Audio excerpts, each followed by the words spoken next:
Yeah, I don't know about all that, but... So, this is episode 2 of Discography Discussion.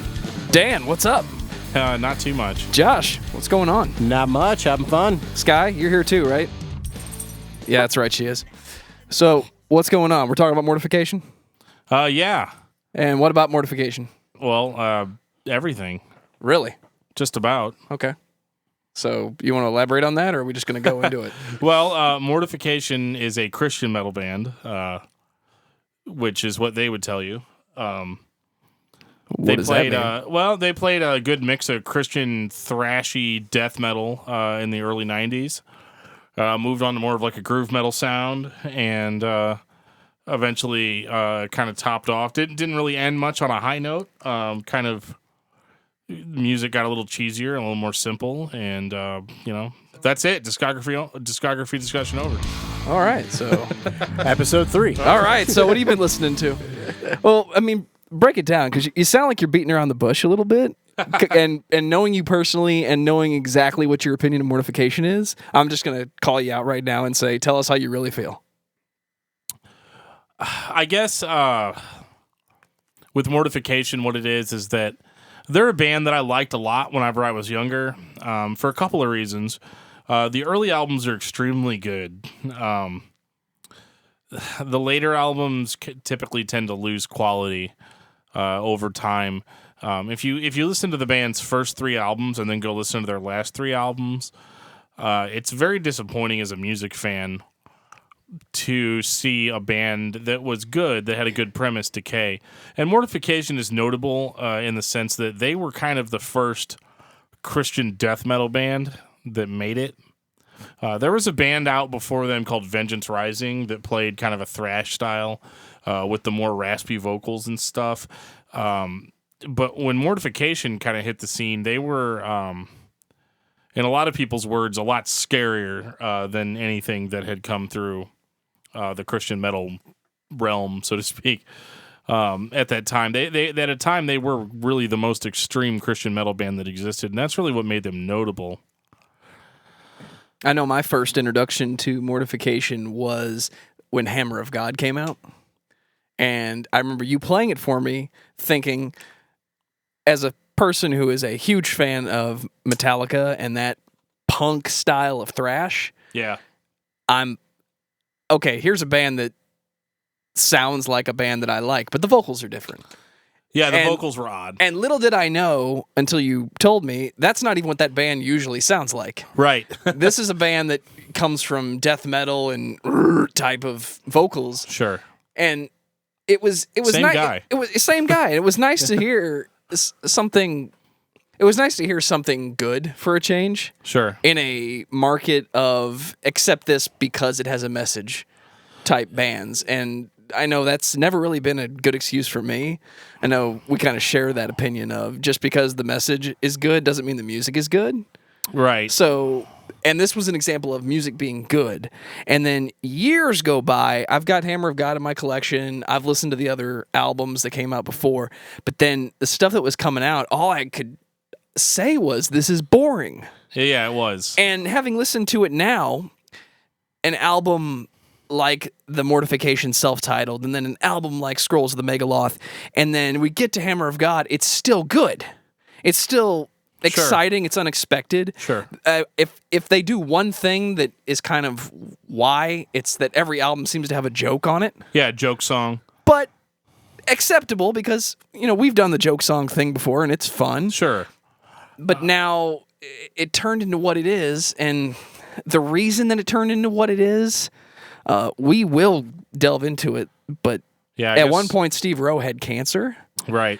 And okay, you kept going, but the quality's gone downhill. Right. And I don't want to say to the guy, quit while you're ahead. Right. But that's when we end up on my question of, does it still need to be the thing that it always was, or can it be something different because it is different? Right, and I think Steve Rowe would agree with you in that regard. I think really the best way to describe Mortification, though, is really just to go back to the beginning. All right. And what is the beginning for Mortification? Well, Mortification was a band that started out as another band called Light Force, and they were kind of like a thrashy, more Iron Maiden influenced kind of band, but they, were kind of starting to get into thrash. They remind me of Savatage. A little bit, yeah. I could hear that actually. Now that you say it out loud. For those who don't know, Savatage is the band that is also the Trans-Siberian Orchestra. I'll let you figure that out. So Light Force, they put out 2 albums, and more or less Steve Rowe was just the bass player of Light Force, and he decided that he wanted to keep the band going after they broke up. So I guess they must have broke up around like 1989 or so, or maybe 88, 89, but Steve Rowe wanted to keep going with it. So he got together with a couple of guys named Jason Sherlock and Cameron Hall, I believe, was the first guitarist's name. And they got together and they recorded as Light Force a demo called Break the Curse that had 10 songs on it. And they more or less didn't really release Break the Curse publicly until years later. They re-released it and, branded it as Mortification. So in a lot of ways, I consider that to be the first Mortification album. Break the Curse is a lot more punky sounding. It has a very punk thrash sound to it. Steve Rowe growls the vocals for the most part in more of kind of a raspy. He really hadn't started the deep death metal vocals that he kind of became famous for. He really wasn't there yet, so it was more like just kind of a thrashy shout, growl. Sounds a little carcassy, actually, when I listen to it, which is not a bad thing at all. Nope. Not at all. Love Carcass. I do too, yeah. And it's and again, we're listening to the band as we talk about them, so it can be a little distracting. But yeah, Break the Curse. A lot of the songs that were on that album actually did transfer on to Mortification's self-titled album. So between Break the Curse and the Mortification self-titled record, they got a different guitarist, a guy named Michael Carlisle, I think, if I've got the timeline quite right. Sounds about right. Yeah, he started playing on the Mortification self-titled album. That album still predominantly, I'd say musically, is just straight thrash, like from beginning to end.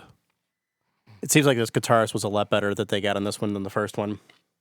Yeah. I just listened to the first 5 or so albums today, and yeah, I could tell a difference from the first one to the second one. Yeah, musically for sure. I like this guy in the second album definitely more than the first. A lot more speed. Oh yeah, the sound quality's better. I mean, obviously, with any kind of band like that. Oh yeah, the drums sound a lot better too. It's the same crisper, guy. cleaner. Yeah, it's the same guy, but you can tell he definitely got way better. Mixed a little better. Oh yeah, he's technically more sound than the first one. Yeah, he's a beast. I mean, he's talented. That's for sure. Another thing about Mortification, that this is one of those bands where you end up jumping ahead and then coming back to go over this territory, but it's a band that as it goes on, it becomes more and more apparent that the vision, the control shifts to one specific member. And this is an example of a band where the focus became the bass player.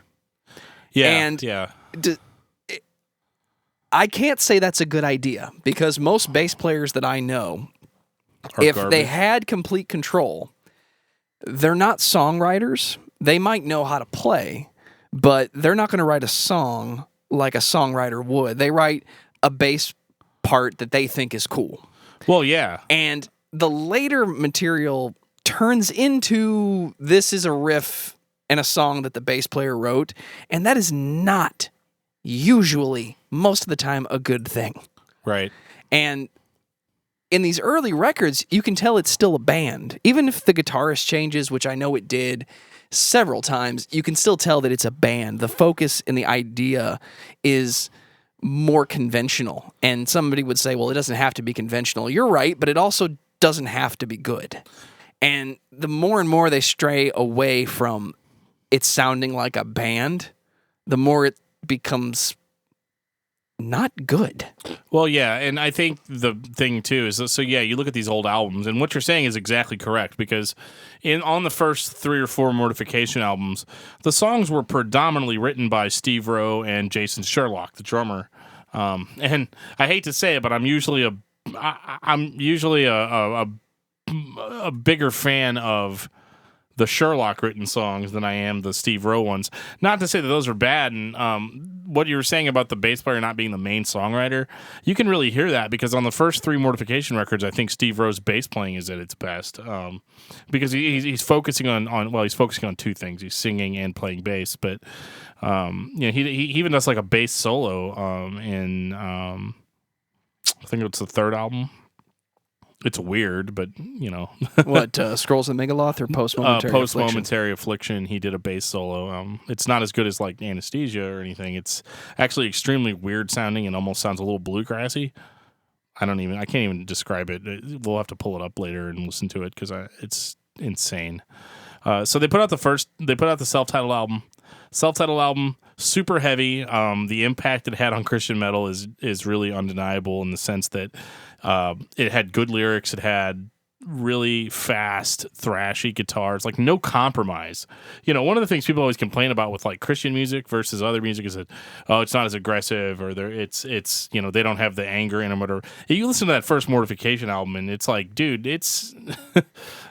It is every bit as aggressive as like Creator or Slayer or anything of its ilk. I mean, it's heavy as piss.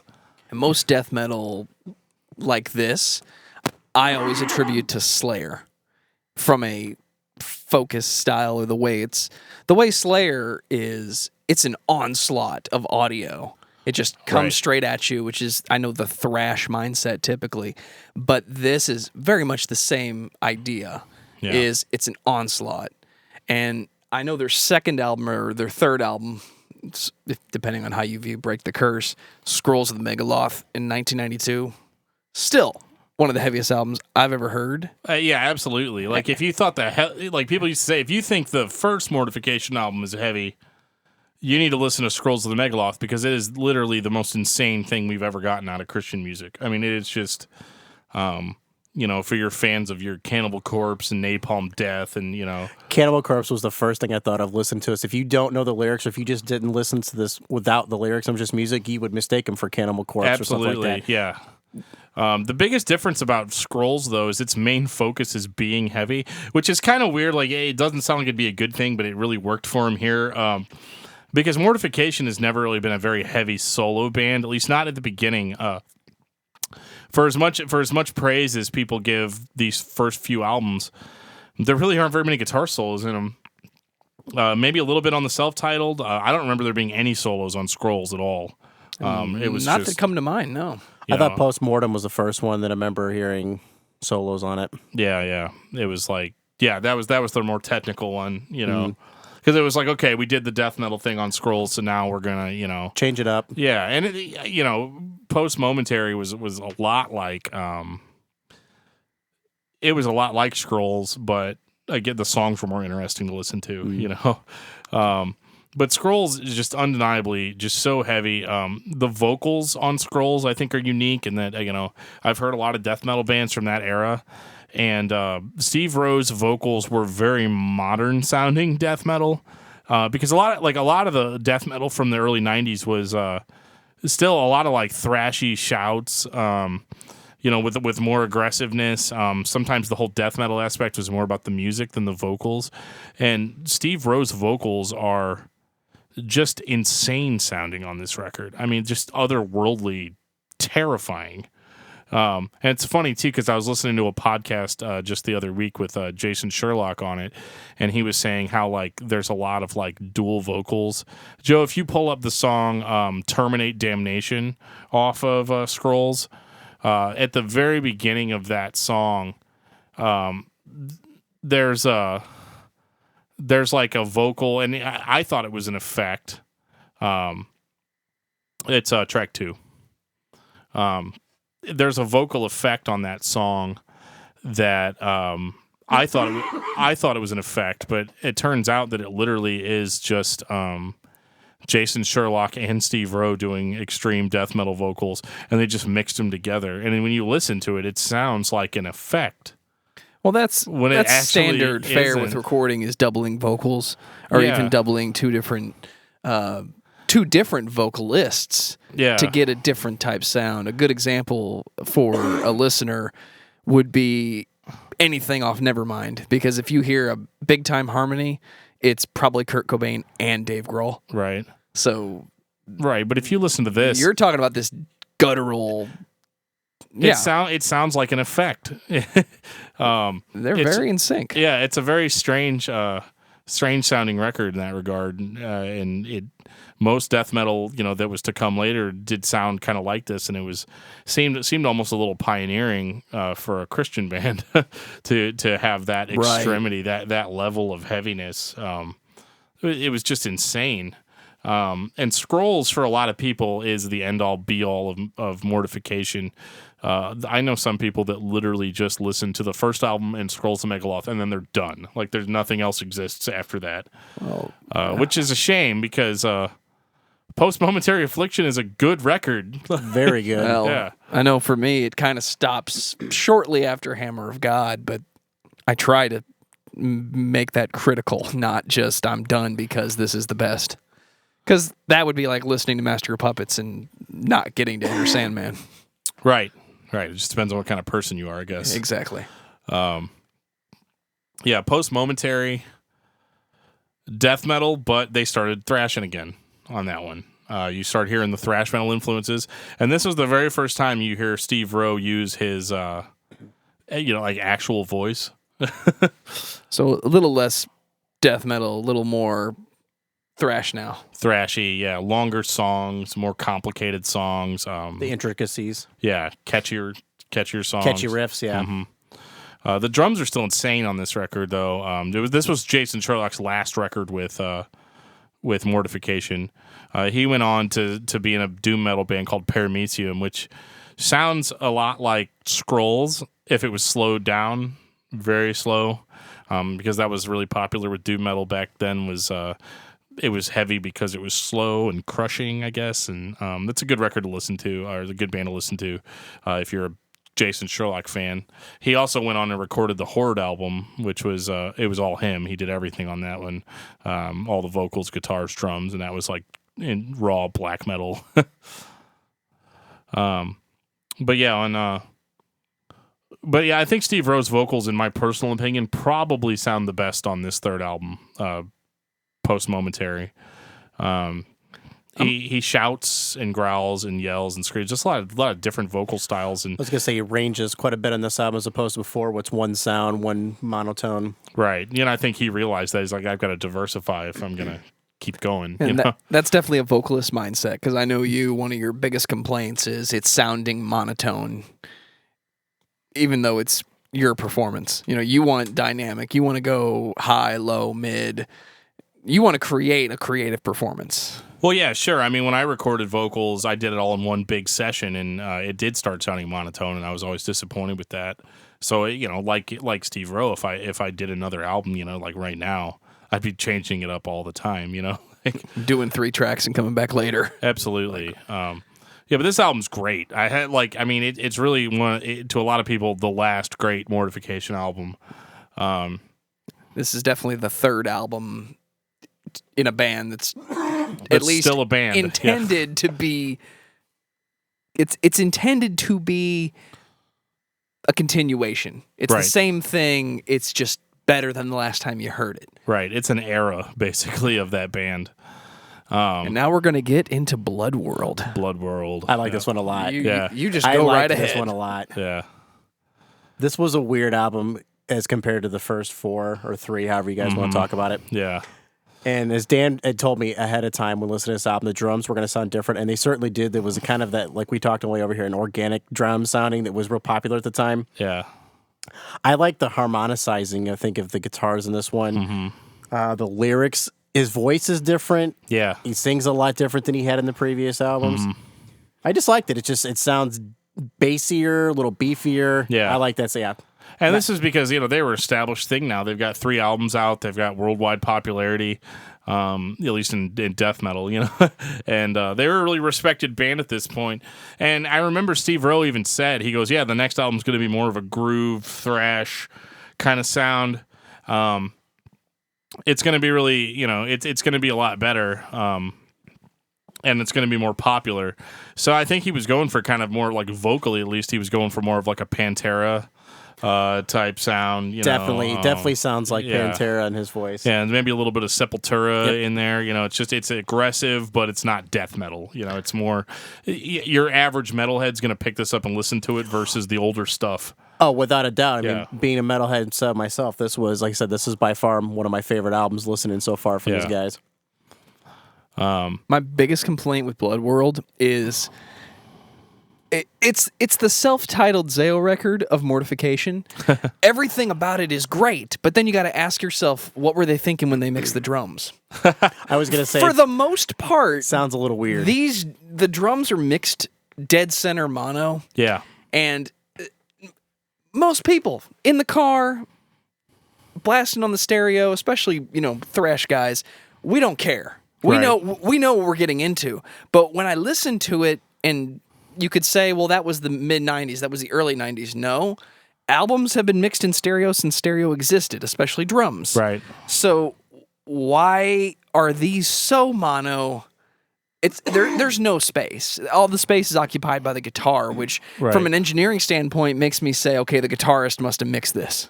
Yeah, because the bass is in the middle, the vocals are offset, and the guitars are all out here. And it's not bad. Yeah, it's just different, and it doesn't sound like, because I thought Post Momentary Affliction sounded really big. Absolutely, you could hear it. You'd imagine if the band's playing, they're playing in an arena or something. Like they're really. It's a very large scale production. Blood World went for a much more, I think, raw sound. And it's achieved, but it doesn't. It's off putting, and it's a different. It's a different drummer on this one, and you can definitely tell that in that. So this guy they hired because he's so fast, like we're Mortification. We need a fast drummer, all the time. And that's kind of about it with this guy. The old drummer was definitely more technical. And you watched him grow through the first 3 albums. And then you get this new guy, and you're like, okay, so now we're back to square one again. This guy's just beating the shit out of the drums rather than playing them. Right, yeah. It's like, you wonder how many drum heads he went through. Oh, yeah. Just broken sticks and, I mean, if that's what you want, that's what you're going to get. Yeah. And that's the standard thrash fare, though. Yep. I don't think there's any live videos of this drummer playing because he was only in the band for this album, and maybe that maybe there's a reason for that. But he's not bad. There's nothing wrong with what he's playing, and really the biggest complaint about the drum sound is just how it sounds, not the playing itself. And but what I think is interesting about this is I would love to see how this drummer handles the old material. Can he sit down and play Post Momentary from beginning to end? Maybe he could, and that's why it wasn't there. Possibly, We'll never know. Yeah. I mean, maybe on YouTube or something, if you search for long enough, I'd be might curious see him. to see now, yeah, maybe. The other thing that is funny to me, I mentioned Zao, but somebody that would be overly critical of the drum sound is the same person that won't listen to Injustice for All. You're missing out. Because of one little quality complaint. Right. Album is up there. If I had to pick top 5 for Mortification, it's album number 4, and it's probably up there. Right. Most of the first 4 are up there, but yeah, Blood World is not bad by any means. And there have been times, and this is kind of a how I'm feeling kind of day. Really, my biggest complaint with Blood World is probably the first 30 seconds of the album. Because it's just so different than what we ended up with. Right. And the rest of the record sounds fine. I mean, like that was added later. Yeah. Just like Post Momentary, he really, I don't know, like in Post Momentary, he did a lot of vocal styles, and it seems he kind of continued that on Blood World, because he still does the death metal growls and stuff, but he saves it for really heavy moments and intense moments, which is what you should do, It's a tool, not a sound. Right. Well, it's a sound if you're only listening to death metal, but yeah, it's I mean, I didn't always like death metal. right. Yeah, we got to get to Opeth one of these days. Oh, we'll do an Opeth one for sure. Ooh, I'm yeah. in for that. Yeah.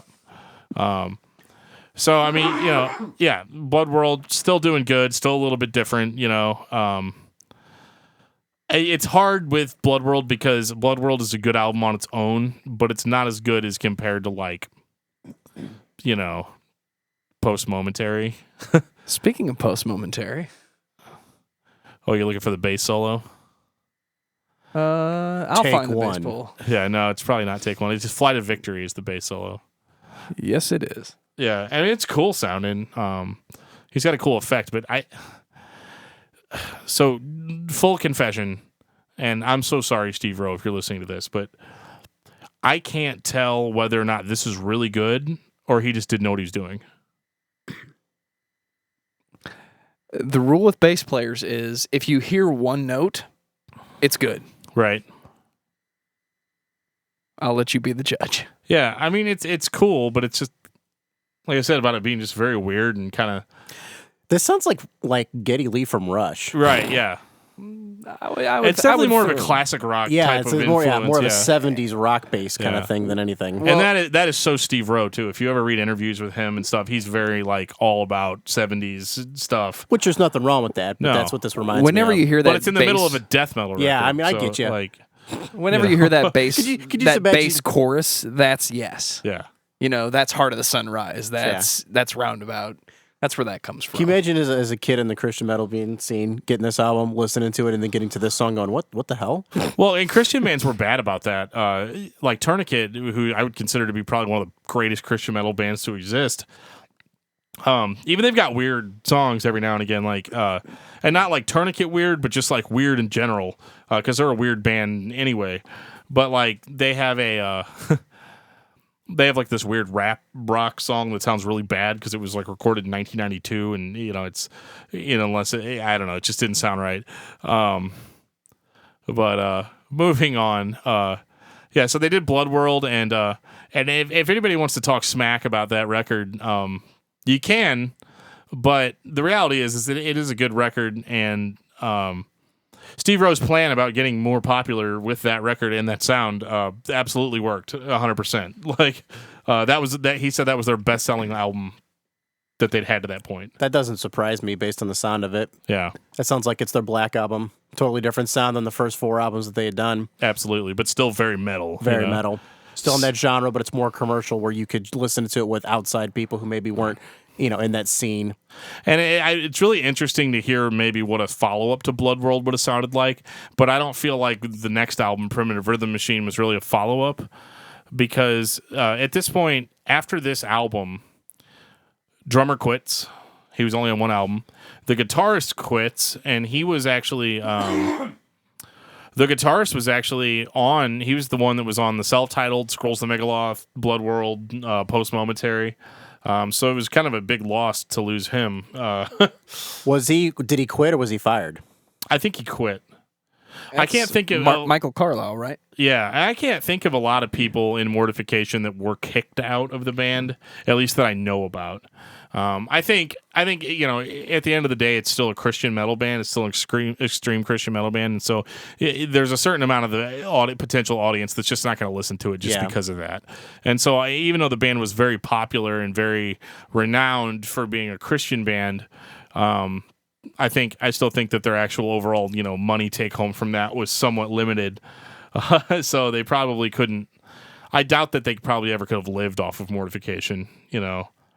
And that just sucks. People are judgmental, and that's one of the biggest things that irritates me about the whole metal versus Christian metal, because a lot of my introduction to a lot of heavy metal was through Christian metal, and I started listening to everything after a while because I just liked the musical style, and it didn't matter to me so much what the lyrics were. And I just think it's annoying to hear metalheads be like, "Oh, Mortification, they're a piece of shit band because they talk about Jesus and nobody likes them," and but it's but then you're gonna go listen to Slayer where they say the exact same words in different order. it didn't make a whole lot of like. It's not okay for them to talk about Jesus, but it's okay for Slayer to talk about pissing on a crucifix or whatever. Like it just doesn't. It doesn't make a whole lot of sense to me, and so I mean, I continue to enjoy Mortification. Regardless of because it's really good metal, right? I was gonna say metal is metal, regardless of what the lyrics are. I mean, exactly. If a metal enthusiast is gonna like it for what it is, it's not gonna matter the content of the song, right? Am I incorrect in? It's ironic to me because of the name. Is Primitive Rhythm Machine the slowest Mortification album up to this point?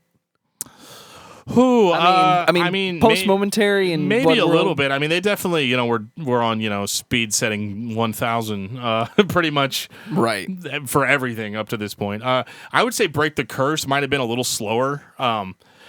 Break the Curse reminds me a lot of early Creator, which that was released in '94, the same year as Blood World, even though it was older. Yes, it was re-released. Yeah. So yeah, you got 2 Mortification albums out there. So shut up, stop complaining, But basically, yeah, I would say Primitive Rhythm is probably slower than Blood World was. But here's why there's nothing wrong with that. Well, in order for something to be fast, it has to be next to something slow. Right. Which this album, this type of thrash, and because at this point it's thrash, it's not death metal anymore. Yeah, you it's have more to thrash pay than attention to what's going on. Right, it's thrash metal with occasional death metal vocals thrown in there, and so Primitive Rhythm is probably the shittiest sounding Mortification album from a production standpoint.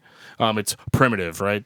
So at this point, the guitarist quit. They'd always been a 3-piece band, a power trio. More simple than Blood World, you think? Oh yeah. Oh, okay.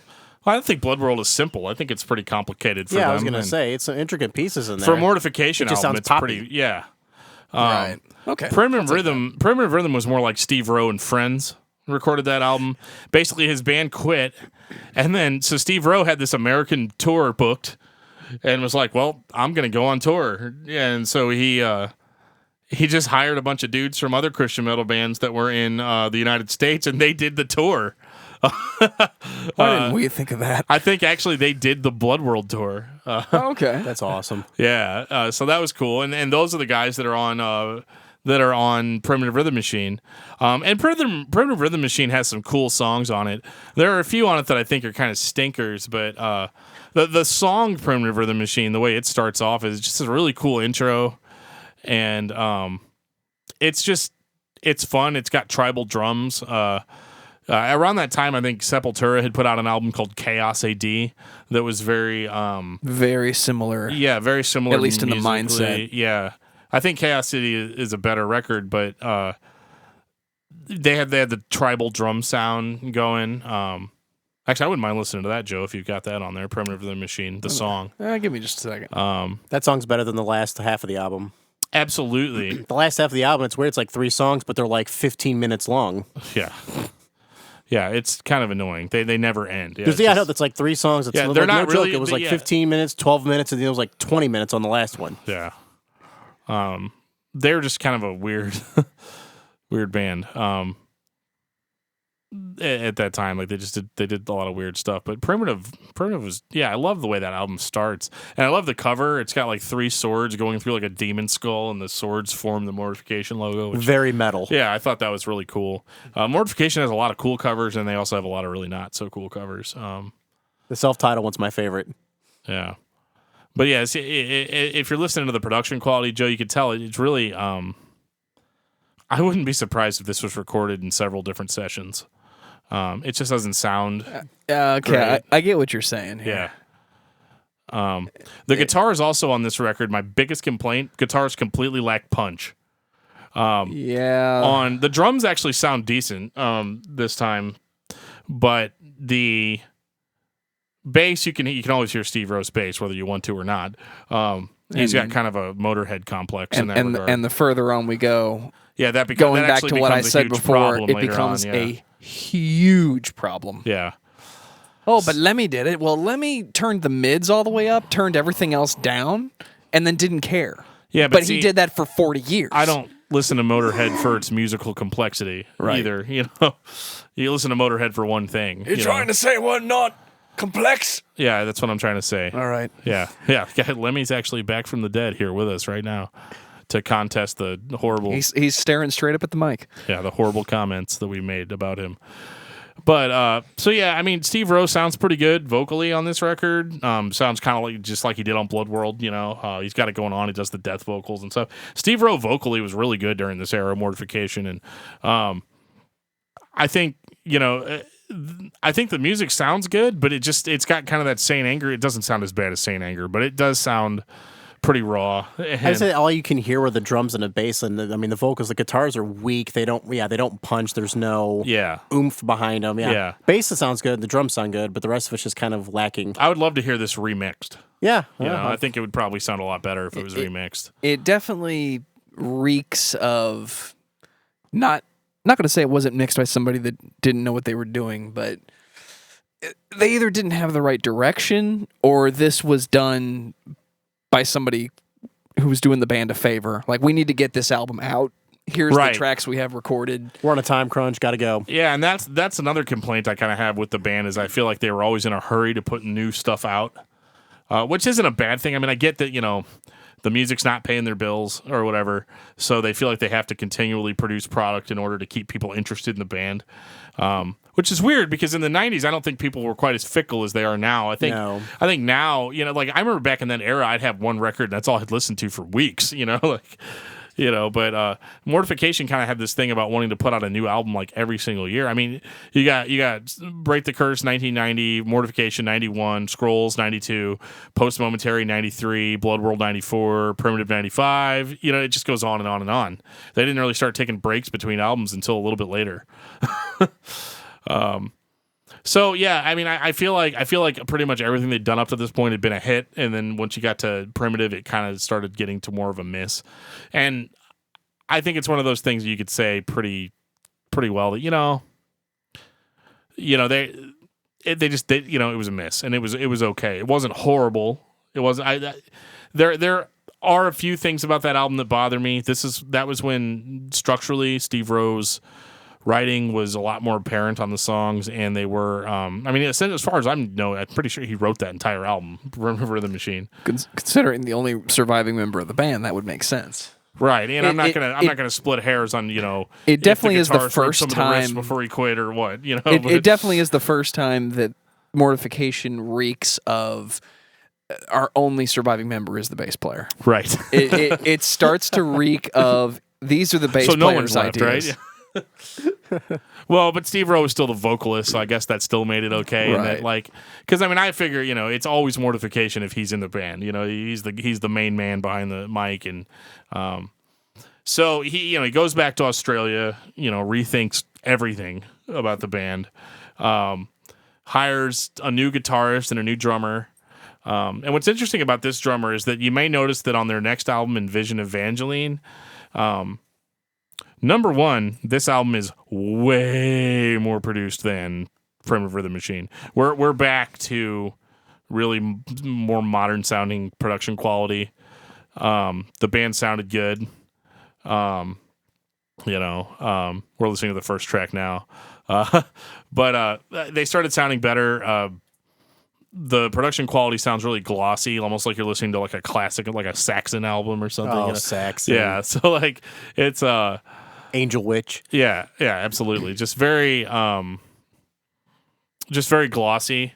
I thought the drummer did a pretty decent job on this record because apparently, according to Steve Rowe, this guy had only been playing drums for a month whenever he started the band. Well, that's a risk.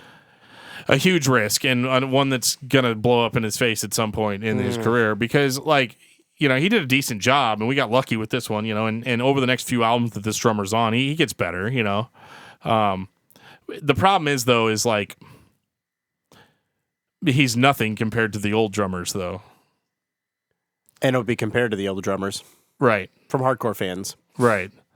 Right, he's going to be compared, and he gets the job done because Envision Evangeline is not really a... we're gone now. There's no more death metal here. I was going to say, this sounds more like a classic metal album. Absolutely it is. And when I was complaining earlier about solos, well, he hired a guy that played tons of solos. Yeah, like the dude eats and shits solos, which is great. I think his name is Lincoln, and the drummer's name is Keith. And so the very first song on Envision Evangeline is a 20-minute song.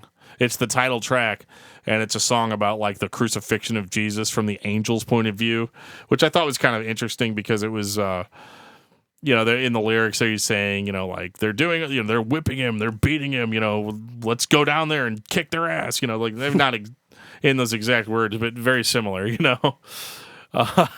and I thought that was a really cool concept lyrically. They shot a video for this song, a huge 20-minute video. I actually still have the VHS of it at my house. It's like a mini movie. Yeah, and it's got the band playing through the whole thing. I like the song. I mean, it sounds pretty cool. I don't know if I could do it for 20 minutes, but it gets better. It's very different though. It changes up quite a bit throughout the song. My biggest problem with it though is just how much freaking bass is in it. Like that album, like the beginning, it's all bass-driven intro, and it's not bad, but it's just like, I don't know. It's a little weird in some parts on that song where sounds like Jason Newsted playing. Yeah, it gets a little weird in places. Luckily, though, there's 8 more songs or 7 more songs on that album besides that 20-minute one. But that album was pretty good. By the way, remember everything I said on the last album about it being the slowest up to that point and the most bass heavy, and this one absolutely way more. This in one that just regard, topped the list. Yep. Right. Recurring theme incoming. Right. Now this song so much slower in tempo. It is, and it's also not as aggressive. We're listening to the song "Northern Storm," and this is actually one of the most popular Mortification songs ever. And I don't hear it because this is the first time where I actually describe the band's sound as kind of tired sounding. Like the speed is just gone. The drummer sounds like he's been playing drums for a month. It just doesn't. They're all over the place. Yeah, the guitarist is good. He's like the only thing keeping it together. The drums are very simple. Steve Rowe's vocals sound tired. Like if you remember, like on Blood World and on Primitive Rhythm Music, he's like shouting and screaming, and he's just like he seems really into it, like a really energetic the energy guy. level's been sucked out on this one. Yeah, and so there's just nothing left there. It's just. But the material is still decent enough to keep it going. There's an incredibly stupid song towards the end of it called "Noah is a Knower," which is just completely stupid. Yeah, that's next pretty album. much exactly what I thought. But Envision, it did introduce the idea that Mortification is now going in a more classic metal direction. How was that perceived by fans at that point? Any idea? Pretty badly. I would imagine so. Being a death metal band, that's like a complete genre switch. But damn, that's not very nice. Sorry, but I think this album just kind of. What's funny though, Noah is a Knower is probably the most energetic song on the CD, and we're just bashing the hell out of it. It just sucks though. That's Anyway, it sounds like a beginner's band, like a band that just got together. It is. Like guys who just never played instruments before have been just learning to play for a few months. Yeah. But here's the problem. This is like what? Album number 1, 8, 2, 3, 4, 7. 5, 6. Yeah.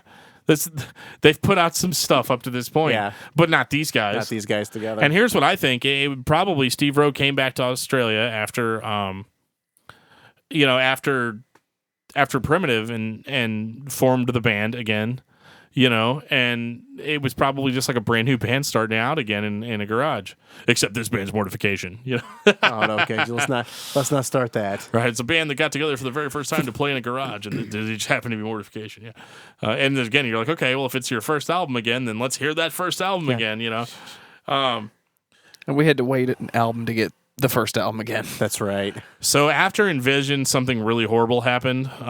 There's actually a 2-year gap between Envision Evangeline and Triumph of Mercy. And there's a reason for that. Because again, the band's always been in a huge hurry to put records out. There's a delay because Steve Rowe was diagnosed with leukemia. And, it's appropriate that Joe just cut the music there because that's pretty much what happened. The whole machine came to a grinding halt. And Steve Rowe had really bad leukemia. He was basically told by his doctors that he needed a bone marrow transplant. He got a bone marrow transplant, like a stem cell transplant, I guess. I don't know if that's the right terminology. I'm not a medical guy. The people get it. Yeah. He needed a bone marrow transplant. He got a donor. They got the transplant. It was his dad, I believe. And he got the transplant. It didn't work. He got really sick. The doctors were like, yeah, dude, you've got 12, 13 minutes to live probably. He was not. And he wrote a metal album in that time. Actually, we're going to get to that. He actually... so it didn't work. He was sick, and they told him he was going to die or whatever, and they just kind of jerked him around a lot. And I think eventually, they all got together and they prayed in his hospital room, and miraculously the next morning that the original bone marrow transplant actually just started to work randomly. And so it's either a miracle or it's not. I guess it depends on what you believe. And I choose to believe that it was a miracle, and it was for Steve Rowe, it started to work. The only problem is the chemotherapy was literally killing him, and he got really sick again to the point where, he was almost at death. And he basically just told the doctor, yeah, I'm done. He literally just told the doctor, I'm done getting treatments. I'm done going through this. Just let me go home and die. He's like, my life's in God's hands at this point. So he goes home. And I don't know if it was a few days later or a few weeks or what. He was totally on the brink of death again, and they prayed for him, and he just kept going. He kept fighting. He got stronger, got back to where he was at. It's funny. I remember reading an interview with him, and he was like, yeah, so, I'm in the hospital getting chemotherapy, and I'm just sitting in the hospital room with my bass writing this song called Raw as the Stonewood Temple. And, it's just very, it's very inspirational. And this is where we're going to start kind of sounding like asses a little bit. That's a very inspirational story, and I think it's great to tell people. And I think, as far as from a Christian perspective, he's got a really good story to tell about the healing power of God and all that, and totally support that. But when you listen to how the album sounds, there is a noticeable drop off. I think musically it sounds a lot like Envision, slower paced, metal sound. Yep. I think the song Triumph of Mercy is probably the best song on the record, and it actually talks about the whole cancer experience. It's like an 8-minute something long song. Well, and here's the spoilers here. Steve Rowe, to this day, still alive, still kicking. Triumph of Mercy came out in what, 98? 98, yeah. Okay, so... And we're not even halfway through this discography. When you get to Triumph of Mercy, and I know I'm being critical of the quality dropping off, yeah. But if you gave me Triumph of Mercy and I was complaining about the quality, as soon as you tell me, wrote this album in the hospital while getting cancer treatment and he lived, I'd be like, you know what?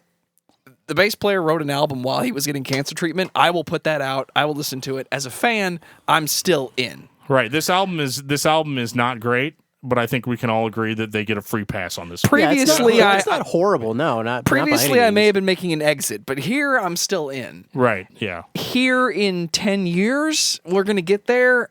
I'm leaving, guys. I'm sorry. Yeah. It's interesting artwork on here too. I was just looking at the album cover. Yeah, it's him getting healed, and there's it's a pretty cool album cover. Yeah. Believe it or not, this was actually my very first Mortification album that I ever heard. Really? I just listening to it now. It's not horrible. I mean, I don't hate it or anything. I mean, but like Envision, it sounds basic, and it sounds like a band that's not experienced. Yeah, sounds like guys who were hired to play. Right. Interesting too that he kind of returned a little bit more to the death metal vocal style. I don't know, it's just as an extra middle finger to cancer. Hey, guess what? I could still do it. Hey, you still kicking it. Yeah. Although this was the first album I noticed there are a little bit of vocal effects being used to, not to create the growls, but I guess to accent them or whatever.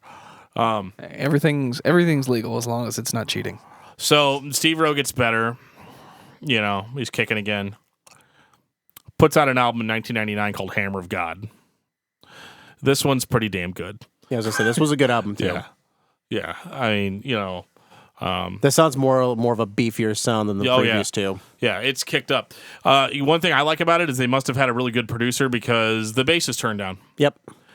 Wasn't this the first album that was recorded in Steve Rowe's private studio? Yeah, his own Hammer of God studio. And honestly, must be a great studio because it sounds good.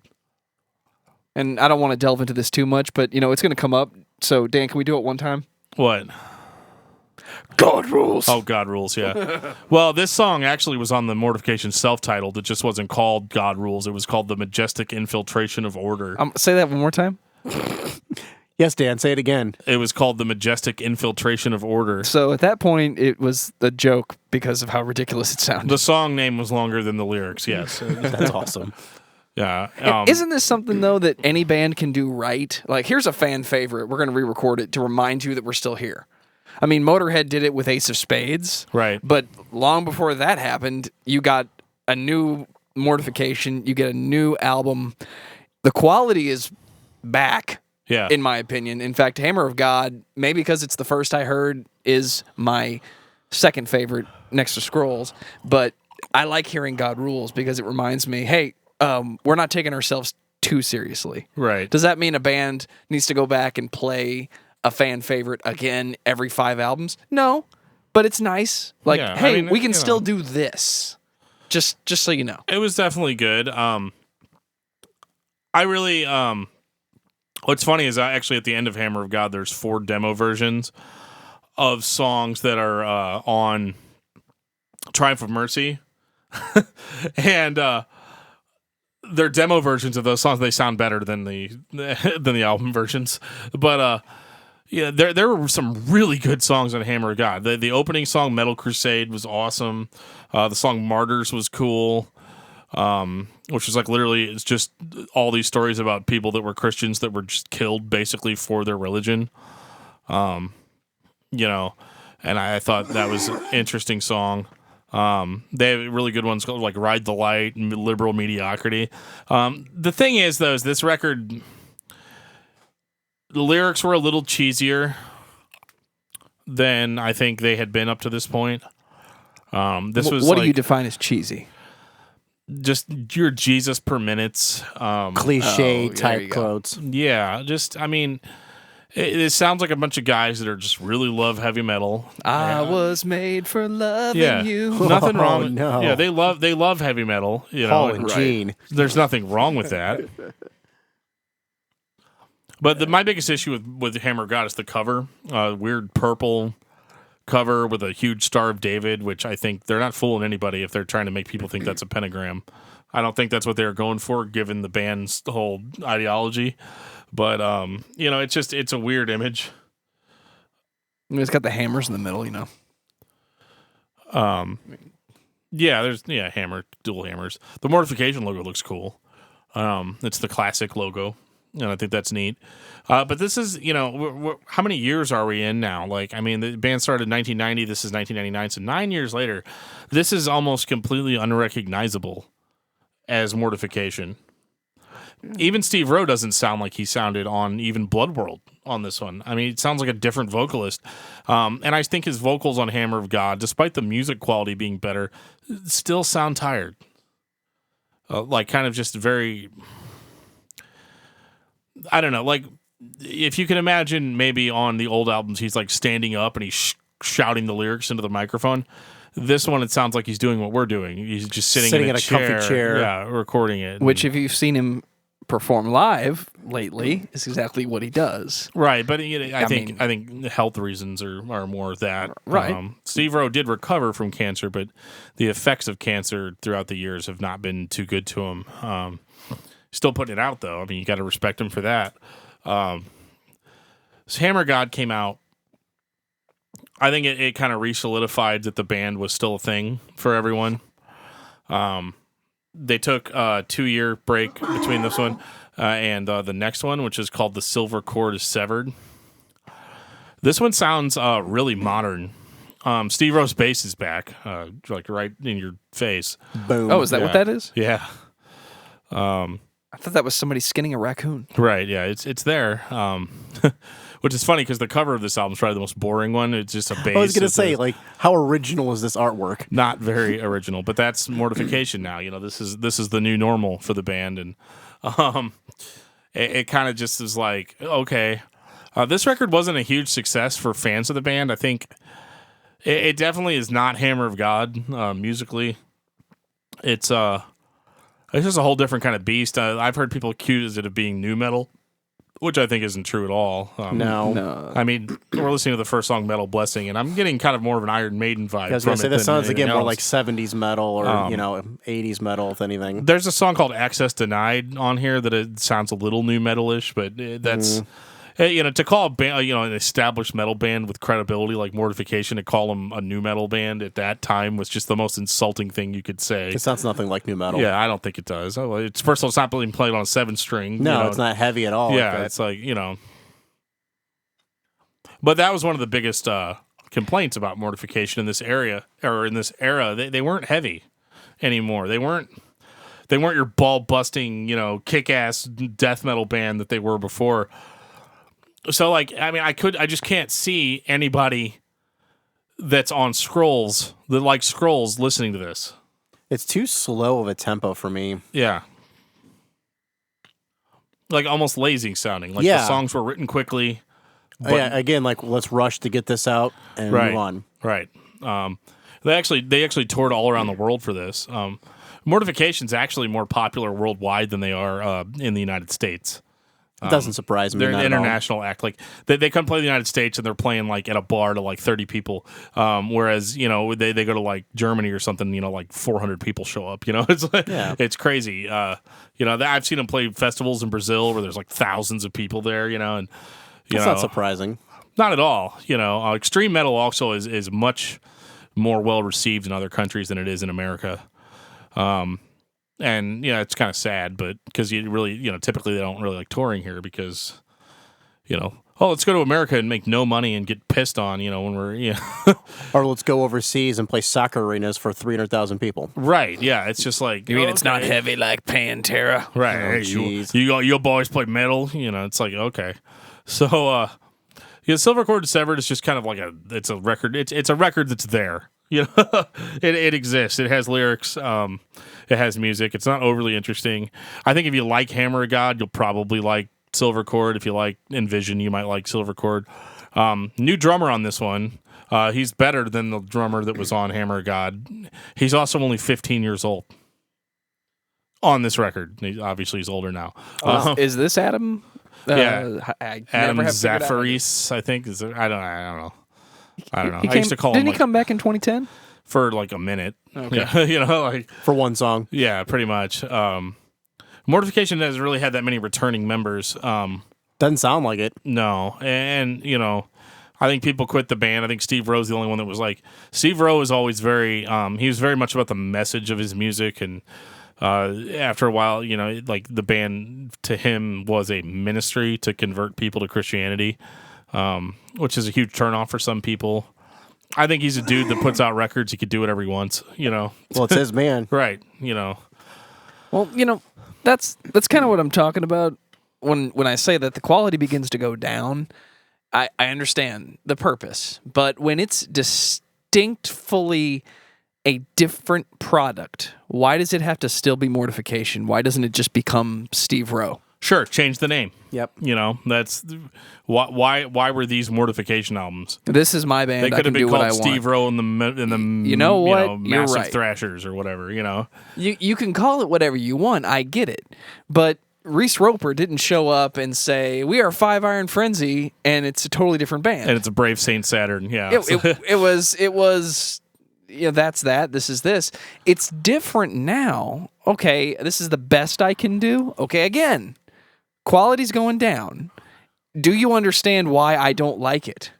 Because you're putting a label on it and you're telling me if you like this, you're going to like this. Well, yeah, I mean, think about it. It's not true. If I listen to this and you called it something different, I might still like it because of who's on it. Right. But Hey, it's this the dude is from not the Mortification's doing same this. thing as Scrolls of the Megaloth, and it's not even begun to go downhill, really. Yeah, I mean, this is still where it was still kind of an acceptable quality. I think the biggest thing is that, you say, hey, man, check this out. Yeah, this band, Mortification. Oh, yeah, Mortification. I remember them from, like, back in the 90s. Scrolls of the Megaloth, Post-Momentary Affliction, Blood World. That was awesome, all this stuff. And then it's like, oh, yeah, well, listen to this. And it's just like, oh. Who are these guys? What the hell is this? Yeah, it's just, This is not my Mortification. But the cool thing is, so in 2002, I think it was, they put out an album called Relentless. This one was good. And the reason it was good is because, guess what? New guitarist. New guitar player. 2 guitarists on this record. The very first Mortification album that has 2 guitarists, and my God, does it show. It's full of squealies and pinchies and thrashing, and this is the first one I'd heard in a long time that I could say this is Mortification. That is not entirely true, because twice in the history did they previously have 2 guitarists, one rhythm and one lead, at the very beginning, and then again right around Primitive Rhythm Machine. You still had 2. Not on an album, as far as I know. Oh. Maybe touring, but not on an album that I'm aware of. And I actually have all of the Mortification albums. Are you calling Joe a liar? Again? Yeah, maybe. Today? Huh. Hard to keep track. It's This been hour? It's been like forever. Wouldn't be the first time. It's been almost like, what, 30 years? 20 minutes. years? 20 minutes. Yeah. No, I mean, like in the band's discography from like 1990, it's... Oh, yeah. I mean, we're right on 26 at this point. Yeah, it's been a year. If you're counting Life Force, you're right at about 30. Right. And I know you do. Yeah. But this one's heavier. It's more thrashy. They did a really good job on this one. This is full of solos, and they even throw a death metal song at the very end called Apocalyptic Terror. And here's where things start getting a little iffy, because Apocalyptic Terror is a great, cool death metal song. I mean, it really is. It's heavy. It's thrashy. It's in the pocket, man. It's everything you wanted. When you say, yeah, Mortification, you show them Apocalyptic Terror, and you don't show them the rest of the album, Like, Apocalyptic Terror really got fans really, like, they kind of took that song as, okay, so the next one's going to be Scrolls 2. Like, this is where they're going with this. Is this where the rant starts, or do I have to wait until Scribe? Don't even say the name of that album. Okay. It's blasphemy. It is. It really is. He's only going to say it because he has to. I know. So, I don't even know how to pronounce the stupid name, but, okay. So Relentless, good album. You're like, okay, Morts, they're back. They got this. So I guess it must have been around 2005. They started advertising this one. I was really into like Christian metal message boards and stuff. They started, actually I was doing a Christian metal magazine at the time. And they released, like this press release saying that like they were releasing a new album. It was going to be called Brain Cleaner. And kind of a stupid name. It's an odd name. Stupid cover. But like, whatever, we know Mortification doesn't take themselves totally seriously all the time. As long as the music good. Right. And but the biggest thing was they released this song called Too Much Pain. And this was supposed to be their return to death metal. They talked about it a lot too. They never said, we're going to go back to death metal exactly, but they're like, yeah, Steve's been listening to lots of Carcass and Death and stuff. And so, you're thinking, well, these are all really great things that he should be listening to, be coming up with ideas and stuff.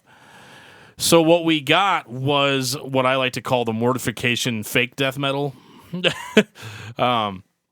So like Too Much Pain. It's got death metal vocals. It's got blast beats.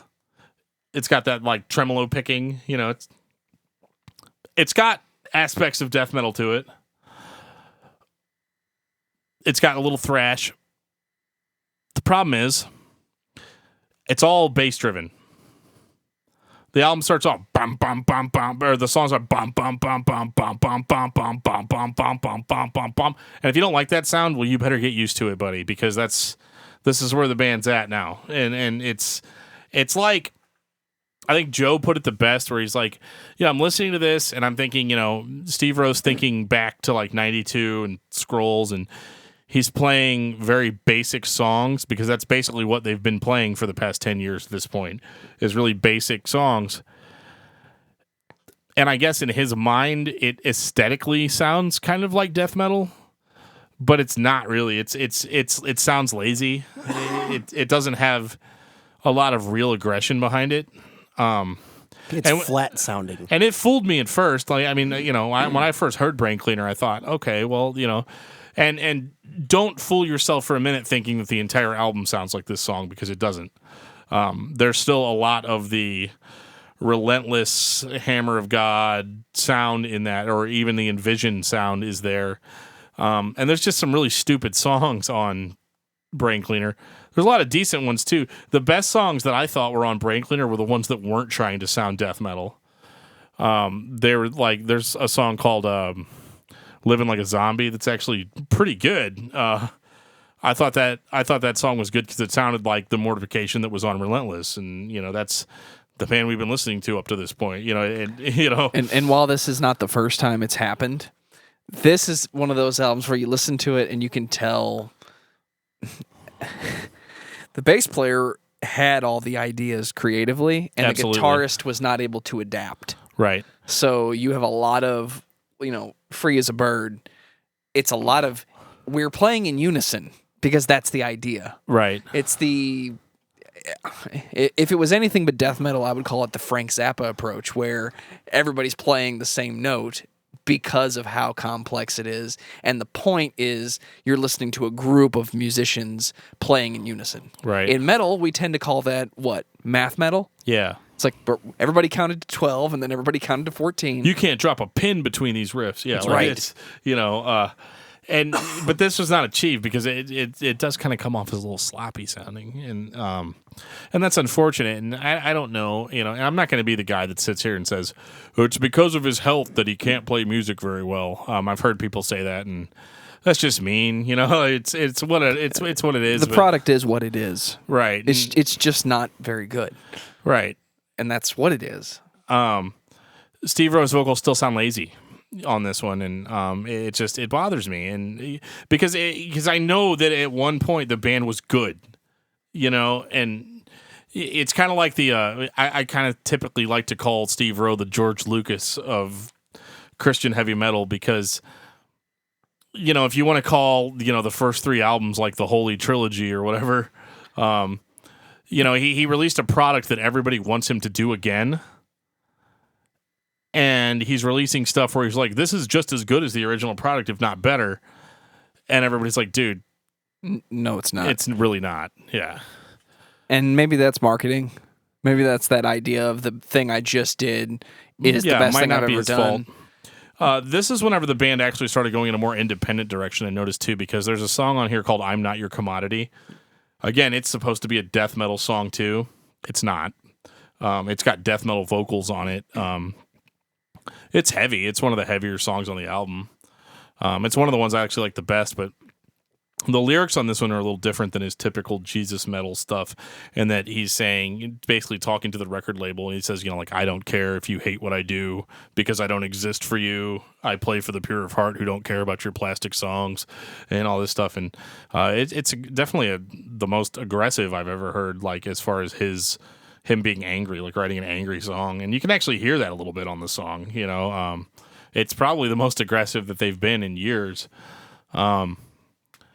But again, it's still got that it's the bass. I don't know. It just doesn't scratch the itch like Scrolls does. Again, aesthetically, it may seem like a death metal return, but it's not really. If you look between the lines, it's really not what you're getting here. But I think this is the problem here, is that so he's making the argument in this song that everybody wants him to be more commercial or this or that, and he's off doing his own thing. He says, I'm a man who loves God. I'm a man who makes art. The issue is that there's a difference between being popular and selling out or whatever. I think in his mind, the decline in sales, the decline in good reviews, I think almost in his mind it was something that someone was doing. You know, like the people had expectations of him that were unrealistic. And I think to an extent that's true. I don't think he's totally wrong in that regard, you know, because, you know, we're sitting here where the fans were like, "Whoa, we want to sound like the self-titled or sound like, you know." I mean, I've listened to the album once. I'll be honest. I checked out almost at this point. Yeah. And I don't know what to say about this other than it sounds lazy or it sounds tired. Right. Or it sounds like this is the best we can do. Well, and this is whenever he was going really he was really going into this whole idea of like, people are stealing our music online. Okay, Lars, calm down. And that's why we're not making any money. And I made this argument back in 2005 that it could just be because the music's not very good anymore, dude. You know, like it's just not scratching the itch for people. And I think a lot of the original fans are gone at this point. I don't like this at all. Yeah, I think it's just not. It doesn't do anything for it. There's no excitement. There's no. No, the guitarist is decent. Yeah, that's about it. Yeah, but he's It's not enough to gonna keep me interested. No. Right.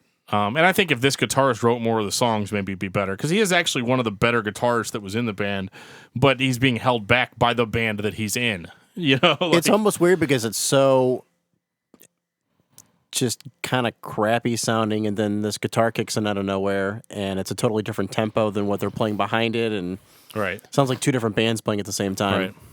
Well, it almost sounds like the guitarist is trying to play stuff kind of like the self-titled album. Yeah. And kick it up a notch during, because he's like, I'm in Mortification, so I need to play fast and aggressive, and, you know, Steve Rowe's just not there musically. But, like, again, so you're coming into this band, right? They're this, you know, seminal band that's been around for all these years, put all these albums out, you know, sold this many records, you know, and you're the new guitarist. But like kind of like the whole George Lucas thing when he made like the Star Wars movies, the episodes 1, 2, and 3. It's kind of like, you know, at this point, who's going to question Steve Rowe? You know, he's the metal master or whatever. You know, he's supposed to be this huge seminal vocalist that, you know, kicked cancer in the dick, you know, and kept going and kept the music going and kept it all, you know, kept everything at this huge metal level. So, you know, when Steve Rowe says, "I don't like this is a bad idea," you're probably gonna be like, well, you know, maybe he's right, and I just don't get it, you know. But we're not at that record yet. So full disclosure, Dan is about to question Steve. Okay, so they put out Brain Cleaner. I was, let's say, about 85% checked out at this point. You know, I was like, I really just don't see any redeeming quality of the band. They're like, okay, well, we're putting out this new album. It's called Impaling the Goblin, which is an awesome title. And they released this song, Razorback. I like this. Yeah. This sounds good. This sounds like the self-titled, doesn't it? Yep. Don't get used to it. I know. Don't get used to it, yeah. It's like they pull a fast one every time. They have one song that kicks it off, and you're like, oh, right. It's like clickbait, right? Like, you know. Oh, that's a perfect way to describe it. Yeah, it is. Because, and they said, you know, this is it. Actually, this song's really great till the vocals kick in, which would sound heavily processed. I think at this point, maybe he'd lost the ability to do the death metal vocals.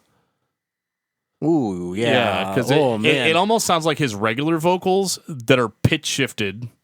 They sound almost studio pitch shifted. And but when I heard this song, I was really excited about it because it sounded like the old Mortification, and it, you know, it definitely hit. They had a new drummer on this one, and it really shines here. His name was Damian Percy. I think he was a friend of the guitarist's. You know, he's like, you know, I think it was one of those like, Steve, let me get one of my buddies over here. You know, we're gonna really make this. You know, we're gonna kick this album in the ass. Let's go. Yeah, let's do it. And they do to an extent musically. And I remember hearing that song Razorback and thinking like, this might actually work. You know, like this might be okay. I'm not a big fan of the vocals, but I like death metal, so vocals aren't like my main thing. Because that's what we do, right? When bands that we like do things, or people make movies that we want to like, you almost kind of try to talk yourself into liking it, you know. And so that was this album 100%. Well, they decided to ditch the name Impaling the Goblin because somebody said that the term impaling in other languages was more synonymous to rape or something of that nature. And with them being a Christian band, I guess they were like, well, we're not going to do that. Considering also that, more popular worldwide, that is a decision that makes total sense. Yeah, I get it. We're not going to put off the majority of our fan base just because we want to call it this. I get it. Yeah. And, so they changed it to Erasing the Goblin. I mean, I think at this point I probably would have just scrapped the name entirely and started over from scratch. But, we got to put this product out. We got to get it out. It's been 2 years since we put our record out. We're Mortification. We put out an album in a year, Actually, believe it or not, though, they really slowed down at this point. I mean, I think after, the difference between Relentless and Brain Cleaner was, 2 years? And it was 2 years between Brain Cleaner and Erasing. And, so this record was had pitch shifted vocals. It had they tried as hard as they could, I think, on this one to kind of try to appease the fans. I don't think it really worked out as good as they thought it did. I think like anything, it's kind of like running into an old friend that you haven't talked to in years, and you're like, "Oh man, they're so great. It's just how I remember." And then you get to know them. You're like, "Oh, this is why I quit hanging out with this person in the first place." This guy's a douche, right? Yeah, and so and it sucks because Erasing the Goblin has a lot of really good songs musically on it, but also some really stupid ones. And with the vocals more or less being faked, I think it was like. I don't know. Like Brain Cleaner, it was one of those, it seems like it's supposed to be old Mortification, but it's just not. There's still laziness there. I mean, don't get me wrong. It was the best album they'd released in years, but if you take this and compare it to what Tourniquet was doing at the time, making metal? Tourniquet put out an album called Antiseptic Bloodbath, a few years later, and it might have been a lot of years later, I'm not sure, but they still sound really good versus this, where I'm listening to it and I'm like, well, it could be good, but I've got to make up all these reasons why it's good, and honestly, that Erasing the Goblin's kind of an important album for me because it really opened my eyes to Christian metal. It's like I said, we were doing a Christian metal magazine at the time, and we had a podcast. We had a lot of stuff that we did with that over the course of a couple of years.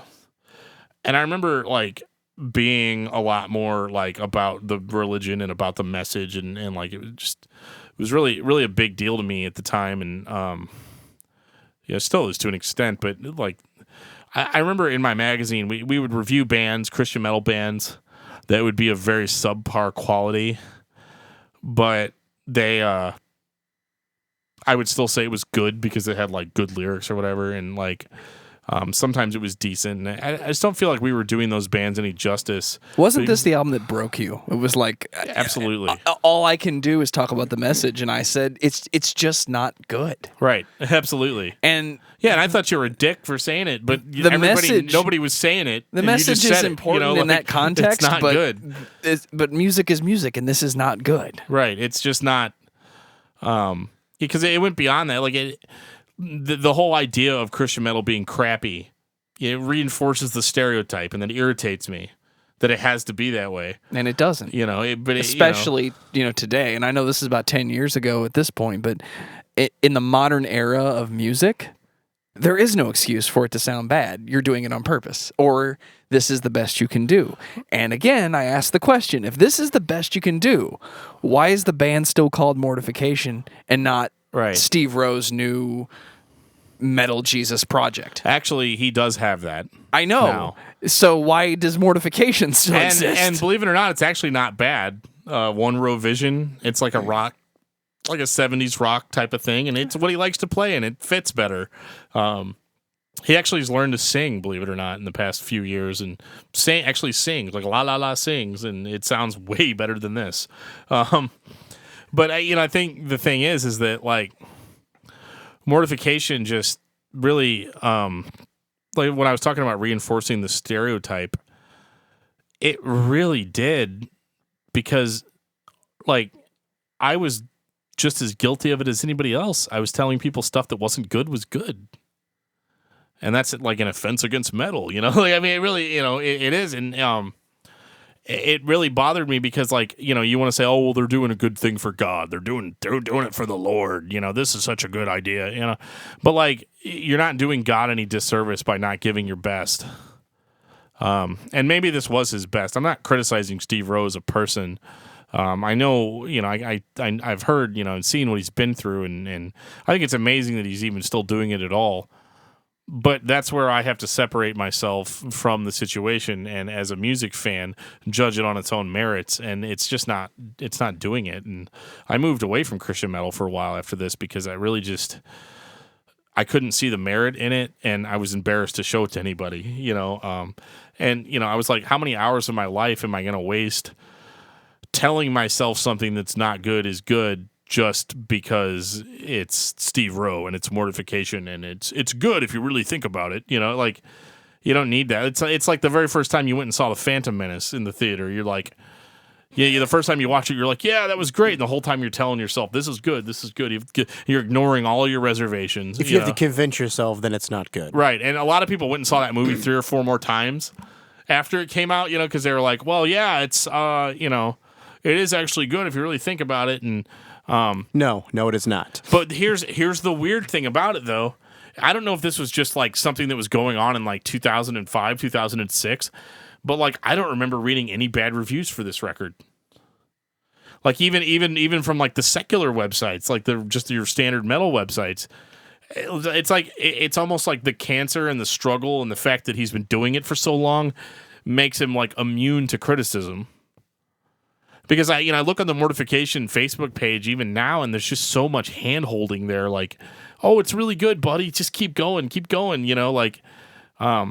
Yeah, but who's going to have the balls to tell a guy who survived cancer that your shit doesn't sound as good as it used to? Right. No one's going to say that. I mean, that's kind of what we're doing. This just sounds like a guy who has a band where this is all he knows, and he's just trying to do the same thing he's always done, and it's just just doesn't work anymore. It doesn't fit. Right. You know, the style anymore. He can't do it. Right. But see, that was 2006. It's 2017, bro, and we still got albums left. Yay. Ladies and gentlemen, the evil addiction destroying machine. It goes without saying that I was completely checked out at this point. So when I heard that the new Mortification album was going to be called The Evil Addiction Destroying Machine, I was just like, that's funny. Didn't listen to it. Didn't even anything. Where the guitars go, this sounds really weak. Yeah, super weak. Like someone recorded this on a tape recorder in someone's garage. And that's probably what happened. To be fair, this is the era of digital recording where quality was not as high as it became for the home user. So if you didn't really know what you were doing, this is kind of what you came out with. This is what it sounds like. It sounds like he upgraded his studio, but what's the comparison here? It's like playing an N64 game that started out as a Super Nintendo game. Yeah, it might be capable of looking better, but we haven't figured out how to program it yet. Right. And that's kind of where you get with your audio quality here. It's, okay, I hear it. This is recorded on better equipment, but we don't quite know how to mix it. Whoa. Yeah, I was waiting for that vocal to hit just to hear Josh go, whoa. Ooh. Yeah, this is just... Like, I don't even know what to say about this. It's just so... it's weak. It sounds lazy. To my ears, maybe I'm wrong, but again, tons of hand holding on this record. You know, lots of people. Oh, it's so good, man! You just keep going. You keep fighting the fight, buddy. Keep going. Fighting. Keep doing it. You know, and maybe not. I don't. You know, like eventually my curiosity got the best of me, and I did listen to it. You know, on YouTube or something. You know, later on, and I remember just being like, "Wow, okay, well, I'll dodge that bullet." You know, it just didn't do it for me, man. It really just. The lyric, like the vocal lines and stuff, it's just a guy saying stuff over it. Like there's no real like vocal melodies. No dynamics or anything. And what sucks is that Steve Rowe was like really dynamic back in the day. You know, like he's completely unrecognizable in this form. You know, and that sucks. You know, it hurts me as a music fan, and I don't want to just badmouth Steve Rowe, but like here we are, man. It's gotten to this point. It is what it is at this point. I mean, what else can you say about it? Right. Well, and the worst part is that, like, let's say I had a giant zit on my forehead, okay? And I hung out with you guys for like 2 weeks and had this huge zit, and it was getting bigger and like pulsing, and and you guys just never said anything to me about it. Oh, no, I'm popping that on day one. Right. I'll pop it for you. Because that's what good friends do, right? They point out problems. Yeah, sometimes your friends criticize you, but sometimes you need it. Yeah, but Dan, if you have cancer, I'm not gonna pop that zit for you. Right, I get it. Yeah, you might let it go. I'm totally gonna be there to pop that zit. All right. Well, I'm glad we got that. That's just between us. It's a deal. It's gonna happen. It's a date, I guess. Hey, dude, I know you just had chemo, but come here for a second. Right. So I would have wondered how that conversation would have gone had somebody said something privately, like, "Man, this is just not cutting it anymore." I'm sure it's happened. I believe what you would have got is, I don't care. This is my band, and this is my message. Right. This is the product that I'm putting out. Yeah. And again, here we are again. Yeah. Why does it have to still be Mortification? It's clearly not as good. Right. And this is actually when he started his other band too, One Row Vision. And from what I understand, the first album by that band was pretty bad, but then it got better afterwards. And I guess everybody was just kind of waiting for Mortification to get better. I was actually under the impression that the band was done at this point. Like, this was supposed to be their last album. And I know they'd pulled that a few times in the past. So this is our last album, and then, oh, here's our new album, Relentless, So, It's almost like he feels like, why should I change the name? Like, this has always been my band. Why should he change it to something else? Right. He probably would have been better off just calling it something else and restarting a whole different fan base. Right. At least there's not the false advertisement of Mortification names behind it. Right. So, that's it. That's Mortification. That's the evil Diction Destroying Machine. And I want to just end the podcast there, but I can't because they released another one after this. Oh, I didn't listen to this one. I have no idea what this one sounds like. Oh, lucky. It was called like Scribe of the Pentateuch. All right. Which is funny because I think they were trying to go for like it sounds like Scrolls of the Megaloth. For Josh's sake here, do you want me to just start it, or do you want me to pick a specific one? I would not mind hearing Josh's first time reaction to this. Okay. This is an interesting artwork cover too. Okay. So interesting is a really nice way to put it. So here's what's going to happen. I am being really nice. I'm going to count down from 3. I'm going to press play, and then I am going to put my head between my legs and kiss my butt goodbye because it's going to get painful in here. Dude, you ready? No. I mean, I know Dan's not ready. I'm scared. You guys are going to be nervous. I've done this already, man. Okay. 3, 2.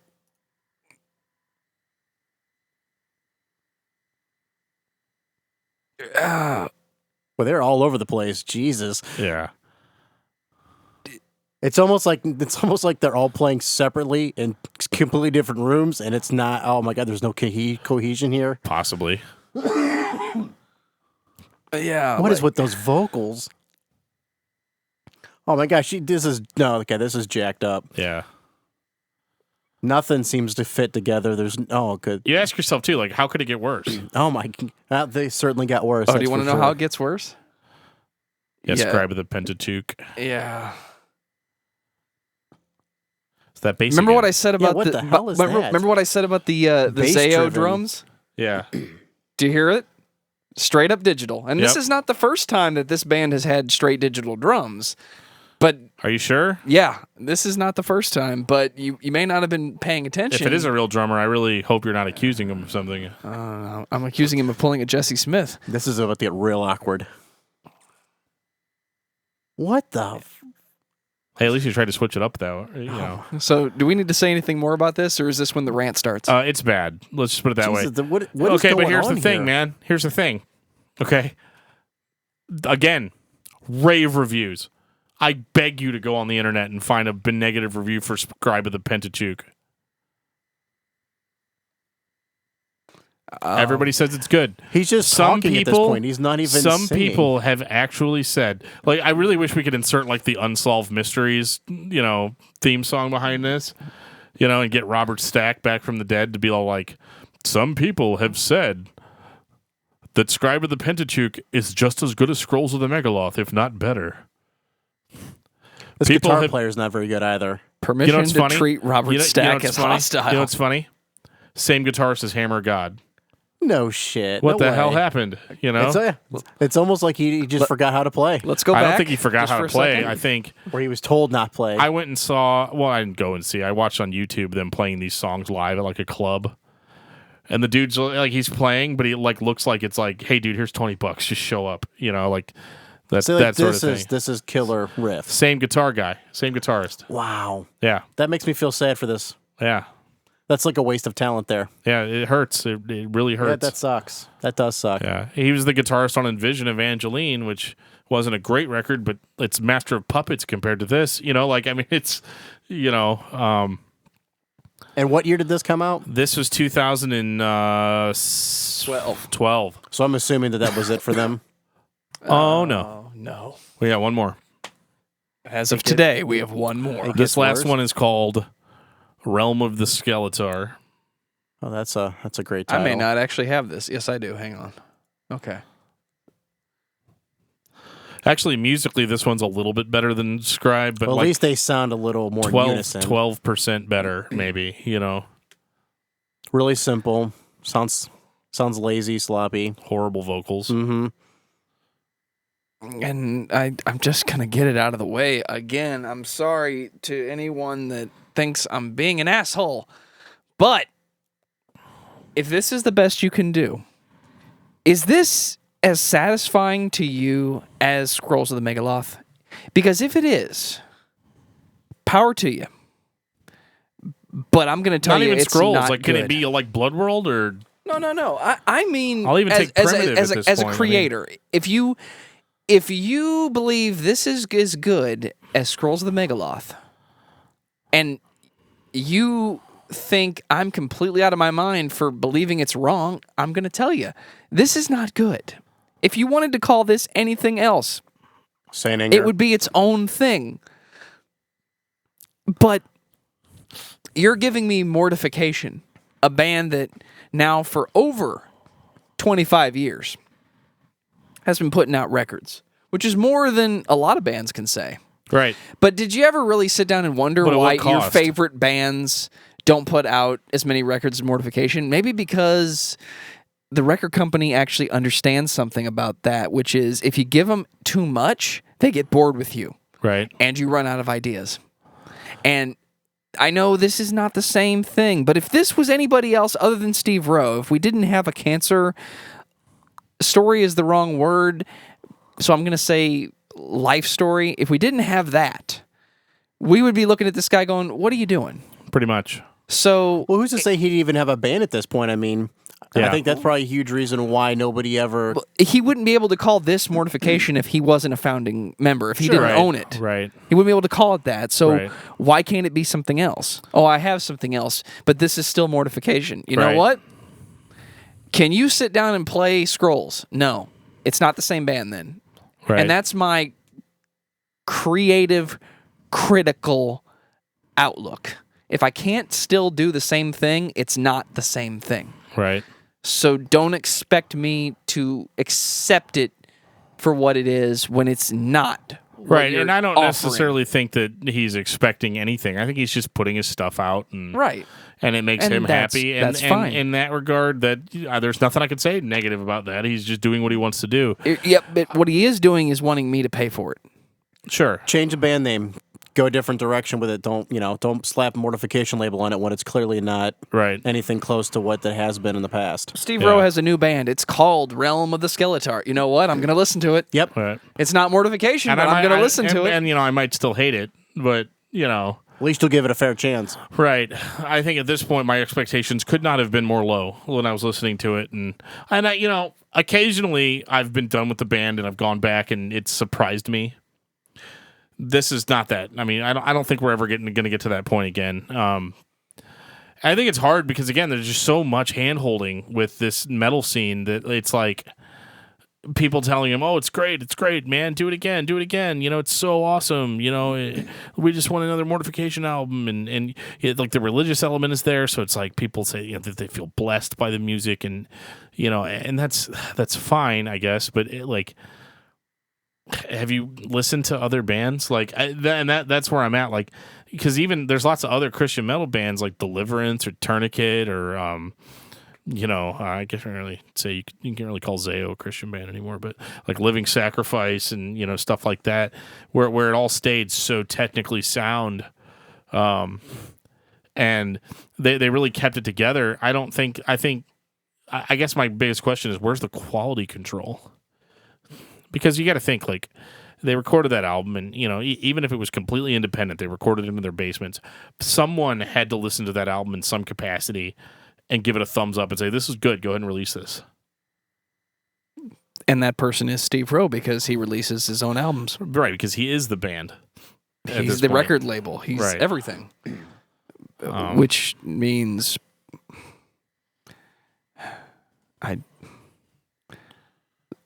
Final thoughts on Mortification. I don't know. I got nothing. Okay, so I'm speechless. I know, after that stuff, yeah. Well, here's the thing. It's an argument I can't win, so I don't know. I don't have an argument to have. Oh, dude, we're going to get mad flack for this. Like, we're going to get hate mail about this, because Mortification means a lot of things to a lot of different people. And, I guess with Mort, the biggest question I ask is, does the bad outweigh the good? And the answer is no. Mm-mm. I don't think it does. No, because I think Mortification was enjoyable all the way up to 2002. Yeah. Well, and then that should have been it. Any band that you like, yeah, peace out. You can still listen to it. Oh, I'd still listen to the earlier stuff. You don't have to listen to everything just because you're a fan of a band. Right. So anybody who would say to me, the bad Mortification got me through something that was going on, I would say, great. I understand you like it. We're speaking from not only a fan's perspective, but a critical perspective. Right. And I would say, if the message is what's important about Mortification, would you have gotten the same result from listening to the good stuff? Right. Because we're not criticizing one person's experience. We're talking about the band as a whole. Right. And it gets to a wall where we take a nosedive. And that's when not taking yourself seriously becomes the joke. Right. But taking yourself seriously kind of becomes, it's not even a joke. It's not even funny. Right. It's just not good. And I would say that I would set the line at Hammer of God. There's a couple things after that I'm a fan of, but that's kind of where it stops for me. I gotcha. On a good day, I'll go all the way up to Hammer of God. On a bad day, I'd say to just stop listening after Blood World. I was going to say Blood World was the where right. Yeah. They kind of peaked, I think, musically. Because I don't think they ever got really all that much more interesting after that. And I do like Hammer, but I think as a whole, Blood would be kind of it. And even the Silver Cord is Severed, but if I have to pick a spot, it's bits or pieces from that, right? And I guess that's one thing about Mortification as a whole. Like most bands that you may not like after a certain point, every album has something. Yep. Even if it's one thing, except for Scribe of the Pentateuch. Yeah. I said it. I'm sorry. So I mean, not really. That's pretty much it. I hope this podcast didn't make anybody think that we're like jumping ship to just Christian metal. We're actually going to do Slayer next week. Yeah. Which could be kind of an interesting. Which is ironic. Yeah, it's we thought that would be kind of funny to do that, and I think really with this, we are going to do a lot of Christian metal bands. We're going to do Tourniquet, we're going to do Deliverance, we're going to do Living Sacrifice, we're going to do a lot of these bands, and we're also going to do your favorite band. We're going to do everyone else too. We're going to do everyone in town. The goal of this podcast is to sit down and talk about a band's entire discography, not stack bands up from best to worst. Right. This band has these many albums. Here we go. Right. So, what have you been listening to this week, Dan? Slayer. You're getting prepped for next week, aren't you? Yeah. Seasons of the Abyss I've been listening to a lot. My favorite album. Listening to a lot of Tourniquet also. Go ahead and throw out your album of the week then. Oh, man. Why you got to do this Korn's to me new album's every really time? good. Yeah? I just listened to that all the way through yesterday. What's that? Korn's new album. What's it called? What is the name of it? I forget what it was. I don't remember either. I just noticed Korn's new album. It was good. Yeah. Everybody go listen to Korn's. It's the problem I with know. the digital age. Like you get Spotify or something. Yeah, I forget what you just the hit name of it play. is. You don't really look at anything. I'll tell you what I picked up was a copy of Balls to the Wall by Accept. Nice. So everybody needs to go listen to Balls to the Wall by Accept. I guess my album of the week I've been listening to probably the most is probably the new Zayo album.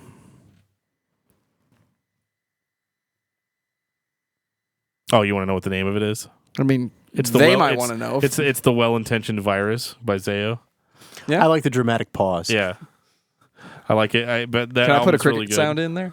Yeah, If you want to. I mean, I might. But no, that was a really good album. I think they did a good job on it. I can't wait to do the Zayo show to have another album to talk about with them. And on that note, this has been episode 2 of Discography Discussion. We will see all of you next week. Hopefully.